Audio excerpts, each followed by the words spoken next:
Fala, fiel! Informações quentes do nosso Coringão Caio Cesar apresentado. E além disso, já deu assistência na final. Kaique também voltou ao radar do Timão. E além disso, Malcom voltando ao Corinthians. Confira. Semana pelo Campeonato Paulista, 2 vezes, inclusive no final de semana tem o derby contra o Palmeiras. Futebol brasileiro é dinâmico, Fred. Fechado, Plácido, muito obrigado pelas informações. Inclusive, perguntando de Corinthians, aqui ó, Kaique no Corinthians, Kaique. Estão perguntando mesmo. Eu queria que o pessoal aqui, nossos queridos, atualizassem essa história, porque eles falaram que tem informações e é uma situação que tá encaminhada. Quem? O Kaique, atacante. Ah, tá. Sim. Assim, ó, vamos lá, linha do tempo. Sábado a gente tem a apuração do lado do Bahia. O que o lado do Bahia a gente apurou? Que estava fechado. Do lado do Bahia, encaminhado, fechado o empréstimo, com o Corinthians pagando o salário e o Bahia cedendo o empréstimo gratuito. Esse é o lado Bahia da apuração, que já está fechado. Tanto que ontem eu falei aqui, ó, tá fechado e tal. Do lado do Corinthians, existe ainda uma situação para ser resolvida. E que ontem, evidentemente, ela não foi totalmente fechada, porque o Corinthians estava naquela coisa de comemorar o título e tal, voltando para São Paulo, jogadores de folga, todo mundo de folga, que é resolver a questão da opção de compra. Essa é uma situação que vai ser resolvida hoje. E o Bruno Andrade tem esses detalhes aí, né, Brunão? É isso. Hoje à tarde, o pessoal do Kaique, enfim, Bahia e Corinthians voltam a sentar para conversar. Ontem não aconteceu muita coisa, primeiro por conta da ressaca do título e porque muita gente envolvida, sobretudo o Marcelo Paz também, enfim, por conta daquela virose que afetou não só o time, jogadores, mas também como membros da diretoria. A informação que eu tive ontem à noite, agora mais cedo, tentei a confirmação e me confirmaram, há uma conversa hoje à tarde entre todos os envolvidos para sacramentar essa situação. A opção de compra está praticamente resolvida. Ontem muito se falou de uma obrigação de compra e evidentemente que eu respeito a apuração de todos os colegas e concorrentes da imprensa, mas a minha informação, a nossa informação é uma opção de compra, não uma obrigação. Mas há ali alguns ajustes no contrato a serem feitos nas próximas horas para o negócio ser de fato sacramentado. O Bahia, até pouco tempo atrás, como eu disse, o Hernan dava o negócio como fechado. O Corinthians se vê na necessidade de ajustar alguns termos ainda no contrato do Kaique, até para se preservar no futuro, caso venha a contratar o jogador. Porque as pessoas também têm que entender o seguinte, quando você fecha uma opção de compra, você acerta o valor com o clube que vai vender. Só que tendo esse valor pré-definido, você também tem que ter já um pré-contrato definido com o jogador. Porque não adianta nada você, por exemplo, acertar com o Bahia uma opção de compra de 5 milhões de euros. O Corinthians vai, paga 5 milhões de euros, mas e o acordo com o Kaique? Se o Kaique não estiver muito bem engatilhado também, não adianta nada você exercer a opção de compra. Então, geralmente não, quase sempre ou sempre, quando você faz uma opção de compra com o clube vendedor, ou supostamente, futuramente vendedor, você tem que ter um acordo alinhado com o jogador. Então, hoje é um acordo de empréstimo, é um outro tipo de contrato, o Bahia suporta o salário e passa a emprestar o jogador de graça, só que no futuro, eventualmente no futuro, se o Corinthians acertar a opção de compra e contratar em definitivo, ele tem que refazer o contrato do Kaique. E esse contrato não pode ser refeito na hora, tem que ser feito hoje de forma antecipada. Então são muitos ajustes, não é uma negociação simples por várias condicionantes, mas o negócio continua em cima da mesa e hoje à tarde há uma reunião entre todos os envolvidos para sacramentar essa negociação. Jorge Borges mandou uma mensagem aqui que eu achei legal. Ó. Quem diria, o Bahia vai emprestar um jogador pagando metade do salário a um clube do eixo. Ô Bruno, mas vamos lá, o Bidon ele tá sendo observado, cobiçado, tem muita especulação em cima do jovem aí, que é um dos destaques do Corinthians hoje, não tem, Bruno? Eu vou começar com uma notícia que muita gente pode interpretar como não notícia, mas é bom até deixar claro. Muita gente fala frequentemente sobre o Arsenal. O que eu posso dizer claramente é que o Arsenal não tem interesse no Breno Bidon. Palavras do André Berta, diretor esportivo que assumiu o Arsenal depois da saída do brasileiro e do Gaspar. Então, eu não sei como surgem essas especulações envolvendo o Arsenal. O Breno Bidon é acompanhado por outros clubes do futebol inglês, aliás, por vários clubes. É uma das referências hoje do Corinthians, é natural esse acompanhamento, mas o próprio André Berta já disse publicamente, não foi nos bastidores, não foi numa conversa à porta fechada, não, foi publicamente que o Breno Bidon não interessa pelos motivos que ele acha que são os melhores. Eu vou falar então da notícia que nós temos, são várias, aliás, o Hernan, o Felipe também tem falado bastante sobre o Bidon, ainda antes do título da Copa do Brasil, ainda antes do título agora da Supercopa, em cima do Flamengo. O que a gente pode falar de novidades aqui em relação ao Breno Bidon é que nas últimas horas, pelo menos nos últimos dias agora do mercado, o Fenerbahçe procurou não só o Corinthians, mas os representantes do Bidon para tentarem abrir negociações.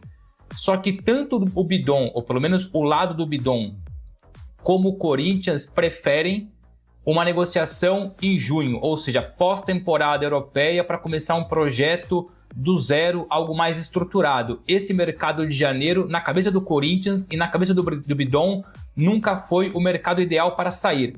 Sobretudo agora que o Bidon começou a ter mais impacto no fim do ano passado, começo desse ano, titular indiscutível, assumiu a camisa número 7, histórica camisa número 7 do Corinthians. Então hoje não há pressa para negociar. O Corinthians sabe que o próximo mercado, o mercado de verão na Europa, é quando os principais clubes vêm com tudo para cima do Bidon. Nessa temporada agora, ou pelo menos nesse mercado, tudo aquilo que bateu a porta do Corinthians e do jogador não foi interessante, sendo a última abordagem essa do Fenerbahçe. Tubarões podem chegar, mas por enquanto o Corinthians viu chegar clubes de médio porte do futebol europeu, do futebol estrangeiro, e para o Bidon nesse momento também não interessa. O Bidon está muito mais preocupado hoje em fazer mais 6 grandes meses, ou pelo menos uma meia volta de temporada acima da média, para quem sabe depois, pós-temporada, pós-Copa do Mundo, porque vai mexer muito. Não é somente um pós-temporada, é um pós-Copa do Mundo, quando o mercado mexe muito. Então, de repente, é uma bola de neve. Você mexe num meio-campista num clube X, abre porta em mais 2, 3 lugares. Então, sim, o Corinthians tem interesse em negociar o Bidon em alta, o Bidon tem interesse em sair, mas lá para frente, agora, janeiro, fevereiro, o jogador está 100% focado no Corinthians e vice-versa. O Haroldo mandou aqui, ó, Felipe, pelo menos 40 milhões de euros no Cara, Bidon. assim, com todo o respeito do mundo ao Fenerbahçe, eu acho que o Breno Bidon, como o Bruno falou, tem nível pra pegar ali um tubarão europeu. Eu também acho. Tipo um Arsenal, que o Bruno já explicou que o Arsenal tem interesse. Pelo menos uma liga mais relevante. Ah, sim, eu lembro que alguns times da Premier League, o Bruno pode confirmar isso, já sondaram o Bidon, ou gostam muito do Bidon, que é o Fulham, o Wolverhampton. O Wolverhampton que tem já 2 brasileiros no meio de campo, né? O João Gomes e o André. Mas são alguns clubes que monitoram de perto ele, né, Bruno Andrade? Aí tem o Ajax, o Sport, que já sondou Felipe, também, né? E eu nem vou colocar aqui em questão se a apuração vem do lado do Corinthians ou do lado do jogador. Eu converso frequentemente com um grande scout do futebol europeu, e aí eu vou usar a opinião dele para traçar um eventual cenário do Bidon. Na cabeça dele, o Bidon é o jogador perfeito para fazer o caminho, um médio grande do futebol europeu, sobretudo na Premier League, para depois dar o salto ainda maior. Eles acreditam, veem potencial no Breno Bidon, mas acham que para ele, numa questão física, numa questão de experiência, rodagem, é seguir pelo menos o caminho, por exemplo, o caminho do Ryan. O Ryan, meus amigos, se fizer uma boa temporada do Bournemouth, é vendido depois para um Chelsea, para um City, para outro clube qualquer maior, na próxima temporada, ou daqui 2 anos. Então eu vou comparar, são posições distintas, mas a idade é praticamente a mesma, é o mesmo ciclo, a mesma geração. O Bidon, na cabeça de um grande scout do futebol europeu, é jogador nível médio para o futebol europeu, mas com condições de sobra para fazer 1, 2 temporadas e para um tubarão do futebol europeu. Concordo. Aí alguém mandou aqui, ó, aí vem o Zenit e cobra o negócio do Yuri Alberto. Aqui, ó, o Pedro Cardoso falou assim. E o Cassiano mandou aqui que o Gustavo Henrique sim tem que ir para a seleção. O Gustavo Henrique tá jogando muito mesmo. Ah, zagueiro tá fechado a seleção já, né? Mas ele tá jogando muito. Tá jogando muito. Não tem sido importante? Capitão do time, né? Hoje ele é o capitão do time. Ele é bom mesmo. O Bidon tem que ir pro Arsenal e o André para o Newcastle, mandou o Pedro. Aqui, ó. O André, acho que tá falando do André do... O André é o volante. O André que tava aqui com a gente ontem. Falou com a gente ontem. Ah, tá, o André... Você achou que era o André do Wolverhampton? O Bidon tem estilo E projeção Ajax, Benfica, Porto, o próprio Wolverhampton, por que não? Ou seja, clubes medianos grandes para depois ir para um Tubarão que brigue por mais títulos e por mais questões. O Schmidt mandou aqui, ó, se é para sair do Corinthians, que vá para um time grande e não para um clube médio, senão fica no Corinthians. Mas tem esse caminho que hoje é natural também, né? A gente falava muito do Danilo, né? Lembra do Danilo, Palmeiras? Sim. Que hoje está no Botafogo?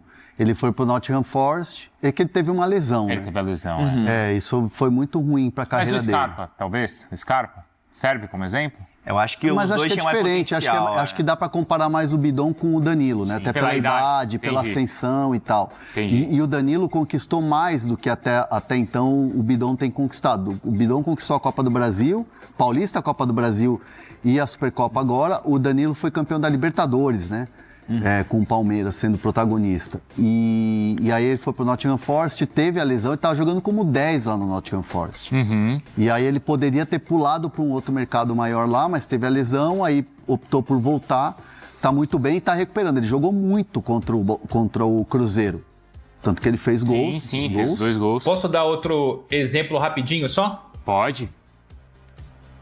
Por exemplo, do lado do Bidon, eles não querem fazer, por exemplo, o que fez o Moscardo. O Moscardo sai para o PSG, que hoje é um tubarão do futebol europeu por vários motivos, só que o Moscardo não foi aproveitado, foi emprestado na França, está emprestado agora do futebol português, por isso que na cabeça dos próprios representantes do Bidon e do Bidon, que tem muita personalidade, tem muita cabeça já, vale muito mais a pena, talvez, um Ajax, um Benfica, para chegar, jogar, minutagem, ter experiência, do que correr o risco de ir para o PSG, por exemplo, ou para outro tubarão, ficar encostado, ser reserva do reserva, ficar 6 meses, depois ser emprestado. Então, vale muito mais a pena, muitas vezes, você procurar um médio com garantia de jogar, projeto aliciante, e depois procurar espaço num clube maior. Vê que a mãe e o pai do Bidon me seguem no Instagram?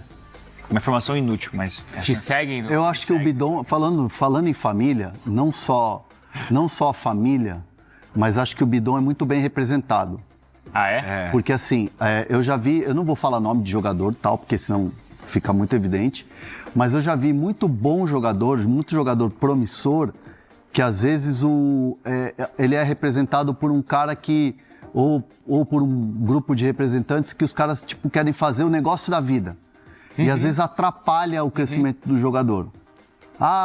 Eu quero fazer aqui a parceria com o tubarão do mercado, e às vezes o tubarão do mercado trata como, entre aspas, mais um grande negócio, porque não é jogador dele, então ele empresta a credibilidade que ele tem no mercado para fazer esse negócio e faz qualquer negócio. E o do Breno Bidon, me parece, e já acompanhando há algum tempo e ouvindo esses caras já há algum tempo, me parece que eles têm um plano muito bem... É um trabalho muito bem planificado para ser executado na hora certa. E além da questão da família, que eu tenho também boas referências. Não me seguem no Instagram, mas eu tenho boas referências Logo também. que ele ganhou a Copa São Paulo, ele veio aqui. Aí faz o quê? 2 anos. 2 anos. Destaque da Copa. Foram 2 copinhas atrás que o Corinthians Porque chegou. no ano passado ainda foi o São Paulo, né? Então São Paulo chegou nas 2 últimas. Então foi antes ainda. Foram 2 copinhas atrás. 2 copinhas atrás. Do Breno Bidon, 2 copinhas atrás. E ele veio aqui e até eu lembro, nem sei se ele tava com a namorada, nem sei se ele namora ainda com a menina, mas enfim, a menina estudava jornalismo. E ela veio aqui justamente para conhecer a redação. Bom barato. Bom, rapaziada, vamos lá. Primeiro eu começo com alguns bastidores que eu consegui colher a respeito das decisões da arbitragem que aconteceram no estádio Mané Garrincha. A gente falou já alguma coisa no pós-jogo, né? O quanto é inadmissível você ficar, mesmo que com alguma intempérie, né? Com alguma situação não planejada, como uma falta de energia elétrica, você ficar sem o uso do VAR, da tecnologia, por alguns minutos, como aconteceu. A gente falou também sobre a decisão da cotovelada do Carrascal no Breno Bidon, que ocasionou na expulsão do flamenguista, pela maneira como foi protocolar dentro da regra, embora incomum, né, não usual. A CBF ela emitiu vários esclarecimentos durante o dia. Exibiu os áudios do VAR apenas no que o VAR conseguiu operar, que foi justamente na expulsão do Carrascal e também no segundo gol do Yuri Alberto, que nem precisaria do VAR, né? Porque o Yuri estava muito legal naquele momento, mas enfim, como é do protocolo, né? Todo o lance de gol é checado. A CBF exibiu o áudio, né? Que apenas foi uma correção ali e rapidamente eles validaram o segundo gol, o gol do Yuri. E a CBF emitiu uma nota esclarecendo que houve uma falta de energia no estádio. E muitas vezes, o que acontece? Muitas vezes, a maioria dos estádios, eles têm cabeamento com fibra ótica para que a operação do VAR aconteça numa sede da CBF no Rio de Janeiro, no caso aqui do Campeonato Paulista, na sede da Federação Paulista de Futebol, não nos estádios. Então você tem um VAR numa sala fechada, com ar-condicionado, distante do local do jogo, em que há essa comunicação com o árbitro no campo de jogo. No caso do estádio Mané Garrincha, o que eu posso dizer para vocês das informações que eu colhi? Primeiro, o Rodolfo Toschi Marques, que era o comandante, o árbitro de vídeo, o comandante da cabine do VAR, eles estavam todos no estádio. Faltou luz no estádio. O no-break segurou por 15 minutos. Por cerca de 15 minutos. De repente, ele não conseguiu mais segurar. Bom, vamos lá, né? Não é muito difícil imaginar, eu nem mexo tanto com tecnologias muito sofisticadas, mas de que você pode ter backups nesse sentido para evitar esse prejuízo. E estamos falando de um jogo que envolve milhões de reais e de pessoas. Então você tem que ter todo o aparato necessário para não correr esse tipo de risco. Poderia ter ocasionado um prejuízo muito sério ao jogo, ao resultado do jogo, e felizmente não causou, porque o Corinthians acabou campeão. E aí, fiel! Notícia quente! Chegando sobre o mercado da bola do Timão. Sabe, o atacante Cake, aquele que joga muito lá no Bahia e pertence ao Grupo City, pois ele esteve muito, mas muito perto de ser nosso reforço para 2026. A negociação estava avançando, mas azedou tudo nos bastidores. O motivo? Um atrito feio entre a nossa diretoria e o pessoal do Bahia, que se estendeu até o Grupo City. Parece que a história mal resolvida do Cauê Furquim, com aquela acusação de aliciamento, pesou e fez o Corinthians recuar. E não para por aí! Outro nome que surgiu forte foi o de Malcom, cria do Terrão. O pedido foi do próprio Dorival, que quer o jogador por empréstimo de uma temporada, com o Timão pagando parte do salário no mesmo modelo da negociação pelo Caio César. Será que agora vai? Comenta aí o que você acha e não se esquece de seguir nosso canal para não perder nada. Vai, Corinthians!